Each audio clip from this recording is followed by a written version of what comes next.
Hi hello friends, ಎಲ್ರಿಗೂ ನಮಸ್ಕಾರ. Welcome to Avani YouTube channel. ಇವತ್ತು ನಾನು ರುಚಿಕರವಾದ ಶಾವಿಗೆ ಖೀರನ್ನ ಹೇಗೆ ಮಾಡೋದು ಅಂತ ಹೇಳ್ಕೊಡ್ತಾ ಇದ್ದೀನಿ. ಸರಿಯಾದ ಅಳತೆ ಪ್ರಮಾಣಗಳನ್ನ ಬಳಸಿ ಹೇಗೆ ರುಚಿಯಾಗಿ ಶಾವಿಗೆ ಪಾಯಸ ಮಾಡೋದು ಅಂತ ನಾನು ನಿಮಗೆ ತಿಳಿಸ್ಕೊಡ್ತಾ ಇದ್ದೀನಿ. 1 ಕಪ್ ಶಾವಿಗೆ ತೊಗೊಂಡಿದ್ದೀನಿ.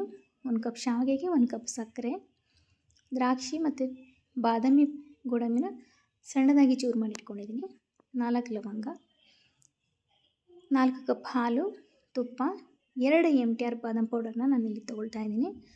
ಮೊದಲಿಗೆ ಒಂದು ಪ್ಯಾನ್ಗೆ 1 ಸ್ಪೂನ್ ತುಪ್ಪ,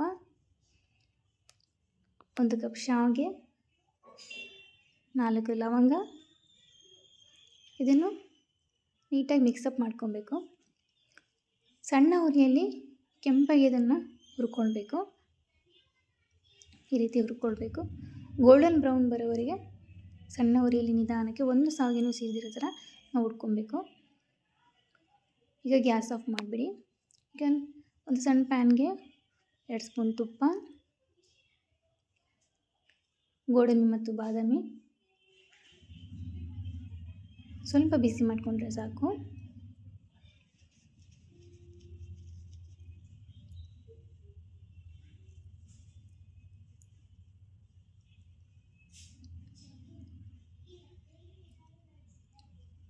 ಇದಾದಮೇಲೆ ಶಾವಿಗೆಗೆ ಇದನ್ನು ಮಿಕ್ಸ್ ಮಾಡ್ಕೊಳ್ತಾ ಇದ್ದೀನಿ.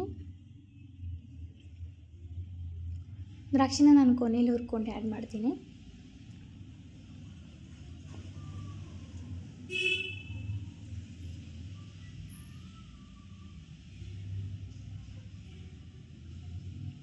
ಒಂದು ಕಪ್ ಶಾವಿಗೆಗೆ 4 ಕಪ್ಪಷ್ಟು ಹಾಲು,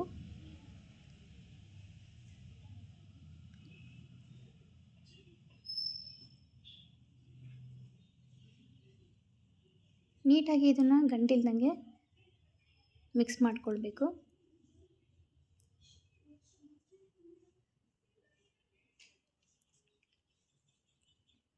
ನಂತರ ಅದನ್ನು ಕುದಿಯೋಕೆ ಬಿಡಬೇಕು. ಕುದಿ ಬಂದಮೇಲೆ MTR ಬಾದಾಮ್ ಪೌಡರ್ 2 ಪ್ಯಾಕೆಟ್ನ ಹಾಕ್ತಾಯಿದ್ದೀನಿ.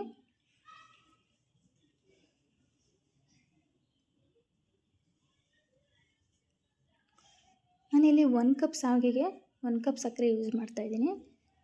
ಜಾಸ್ತಿ ಸಿಹಿ ಬೇಡ ಅನ್ನೋರು 2 ಸ್ಪೂನ್ ಸಕ್ಕರೆನ ಕಡಿಮೆ ಮಾಡಿ ಹಾಕ್ಕೋಬೋದು.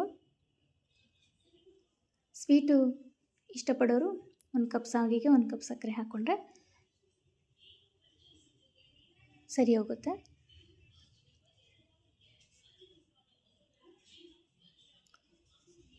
ಫ್ರೆಂಡ್ಸ್, ನಾವಿಲ್ಲಿ 1 ಕಪ್ ಶಾವಿಗೆಗೆ 4 ಕಪ್ಪಷ್ಟು ಹಾಲು ಹಾಕೋದ್ರಿಂದ ಗಟ್ಟಿಯಾಗಿ ಆಗಲಿ ತೆಳ್ಳಗಾಗಲಿ ಈ ರೀತಿ ಆಗೋದಿಲ್ಲ.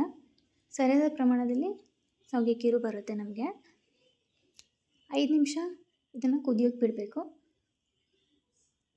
5 ನಿಮಿಷ ಆದಮೇಲೆ ಗ್ಯಾಸ್ ಆಫ್ ಮಾಡಿ ಲಿಡ್ನ 20 ನಿಮಿಷ ನಾವು ಕ್ಲೋಸ್ ಮಾಡಬೇಕು.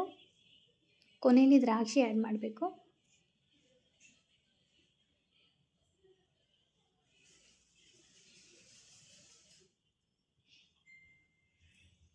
ಈಗ ಇದು ಸೆಟ್ ಆಗಿದೆ. 20 ನಿಮಿಷ ಆದಮೇಲೆ ನನಗೆ ಇದನ್ನು ಸರ್ವ್ ಮಾಡ್ಕೊಳ್ತಾ ಇದ್ದೀನಿ.